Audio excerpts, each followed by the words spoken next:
Jambo wa Tanzania, jambo wananchi wote wa mkoa wa Mwanza. Mimi Saidi Mohamed Mtanda, mwenyekiti wa kamati ya usalama ya mkoa na mkuu wa mkoa wa Mwanza. Napenda kutumia fursa hii kwanza kuwatakia heri ya uhuru wa Tanganyika wananchi wote wa mkoa wa Mwanza. Aidha, nitumie fursa hii kuwashukuru sana wananchi wote wa mkoa wa Mwanza kwa kuendelea kuitikia wito wa serikali wa kuwataka kufanya kazi zao kwa amani na utulivu katika siku hii ya 9 Disemba, na wale ambao hawana majukumu mengi ambao hawana dharura kuendelea kusalia nyumbani na kuendelea kufuatilia shughuli mbalimbali kupitia televisheni na njia nyingine. Aidha, muda mfupi uliopita nimeona clip ikiwa inazunguka katika mitandao ya kijamii inayoonyesha kikundi cha wanajeshi wakiwasikiliza wananchi ambao wanatoa hoja mbalimbali.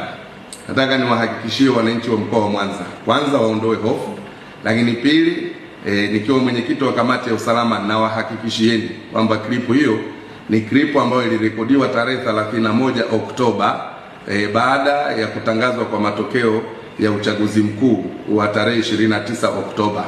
Ilikuwa ni siku 3 baada ya uchaguzi mkuu.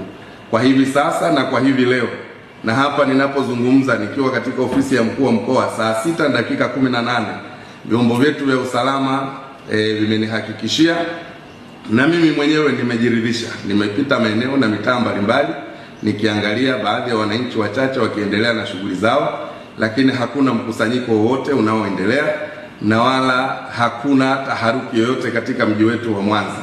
Nimekuwa nikipata simu nyingi, siwezi kujibu simu moja moja. Kwa ujumla, nataka niwahakikishie Watanzania na wananchi wa mkoa wa Mwanza wawe na amani. Hali ya utulivu ni kubwa sana, tunawashukuru sana, na endeleeni kushirikiana na serikali. Klipu hiyo ipuuzwe, ni klipu ambayo ilipitwa na wakati. Nafikiri inatumika tu kama propaganda katika kipindi hiki ili kuleta taharuki kwa watu.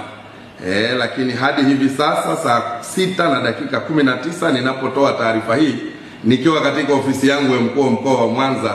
Kwa hiyo Watanzania na wana Mwanza, kuweni na amani, endeleeni.